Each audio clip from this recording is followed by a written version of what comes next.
Hey, what's up guys, Marco here, welcome back to another lesson. In the example that I'm playing right now, I am adding a lot of chords to a chord progression.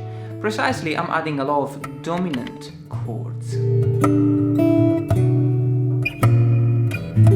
Now we call it a dominant chord because harmonically is such an important chord, along with the tonic chord, which is the one built on the first degree of the major scale.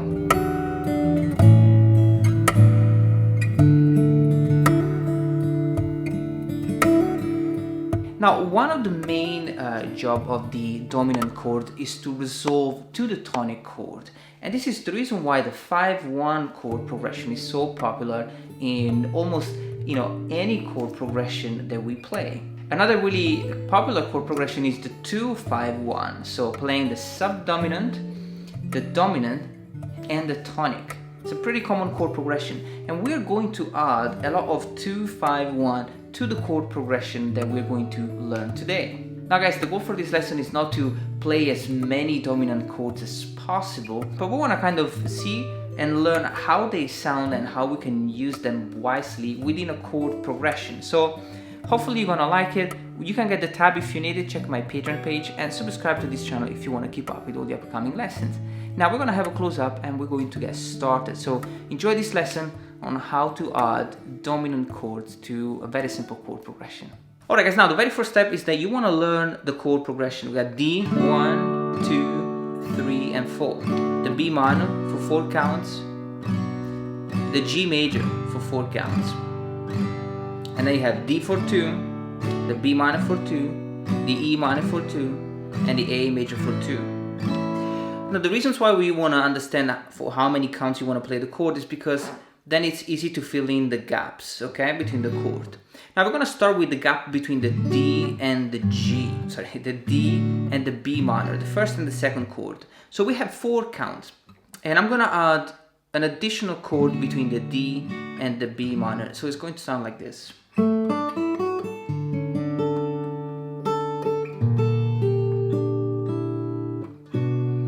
Alright, so I'm playing D major 7 in this case, a B flat major 7, and then finally the B minor, which is the second chord. So the chord progression is D, which I'm gonna play for 2 now. 1, 2, B flat major 7, 1, 2, and then the B minor 7. Now the B flat major 7 is a borrowed chord from the D minor key, and it's just a killing chord, beautiful chord, which kind of slide into the B minor beautifully.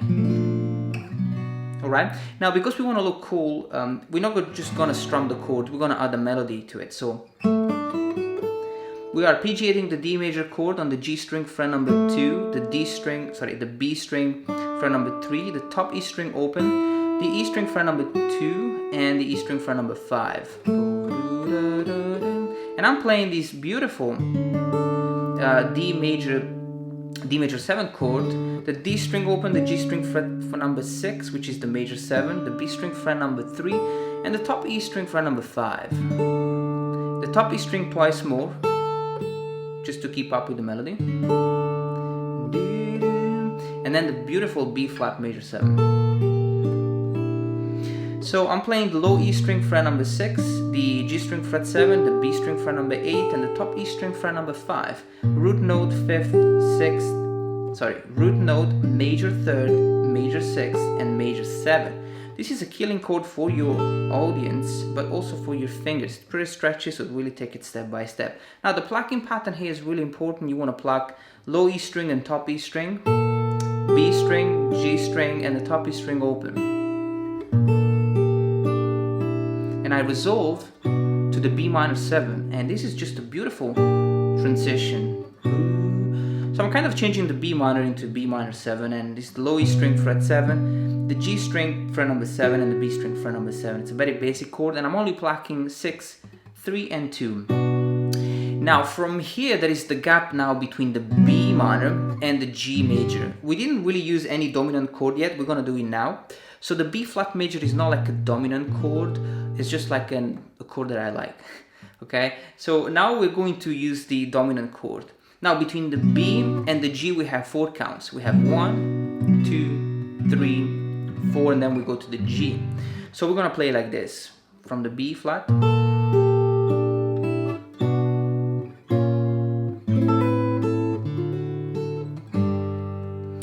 Now the dominant chord that we are using right now is the D7. So by playing the A minor and the D7 and then the G, I'm basically playing a 2, which is the A minor chord, which is the second degree of the G major. So this is the first degree, the G, then I'm playing the A minor, which is the second, and then the fifth degree, which is, you know, the dominant chord, that will be a D7 chord that is going to resolve on the G major. So I'm kind of, you know, just modulating to the G major key by playing the A minor, the D, and the G. So this is the first dominant chord. Now the way I'm playing this is that I'm playing the B minor 7, and then I'm chromatically approaching the A minor by sliding back to a B flat minor 7, which is 6, 6, 6, and then the A minor. Now I'm playing the A minor like this. So I'm adding a melody to the chord, which is the A string open, the G string and the B string fret 5, and the top E string fret number 7. It's an A minor 9, and then the E string fret number 5. Now when I play the D, I don't really play the full chord, I only play the melody. So I'm playing the D string open and the B string fret number 6, and I quickly slide to fret 7, which is the major third of the D7 chord, and the E string fret number 5, and I resolve on the G chord. Okay, so we just played B minor and a 2 and a 5 and a 1. So I'm kind of quickly modulating to the G major chord. Now after we play the G, we had the gap between the G and back to the D major. So we have 4 counts on the G, and we're gonna play like this. So we're coming from here.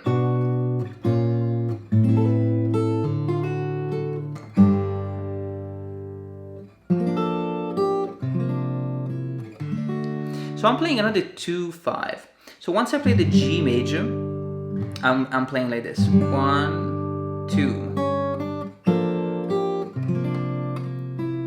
Okay. So I play the G, then I have a melody on the B string fret number 2 and 3, and then I'm gonna play a G minor and a C major, or a C7. So I'm playing a 2, 5 in the key of the F major. But we're not going to resolve on the F major, we're going to resolve on the D.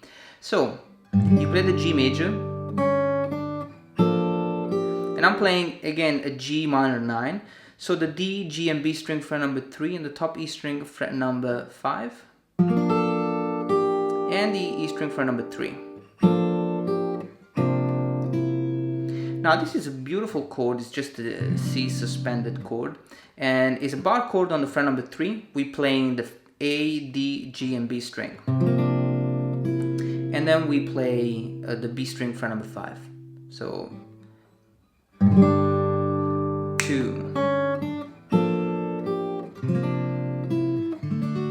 And then we resolve on D here.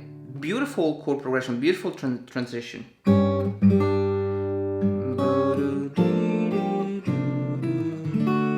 Okay. Now, between the D major and the B minor, we have 2 counts, and we're kind of going to keep it the same, but we're going to add another dominant chord, which is going to be this one.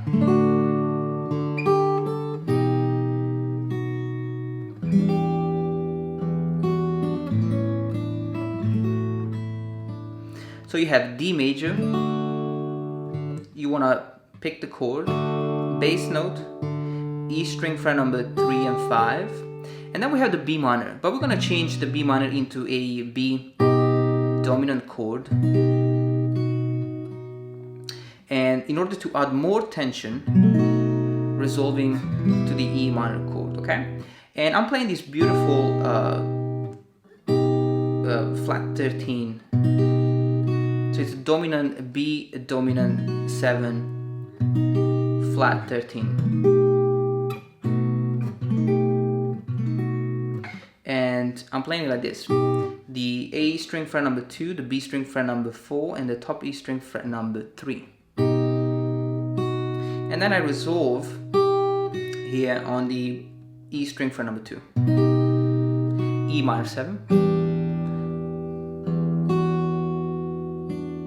So I'm playing low E string, G string open, and the B and D E string fret number 3, bass note, and the E string fret 2 and the B string fret number 3. And then the last chord, the A7. So I'm playing the A string, the D, and the B string fret number 2. Then on the B string fret number 3, E string open, and the A string open, G and E string fret number 2. E string open, and the B string fret number 3. So there is a little bit more going on the A chord. So quick recap, we have the A minor, G,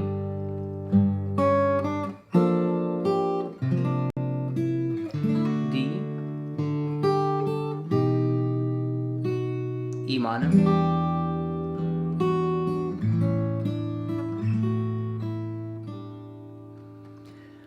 and then you can start again.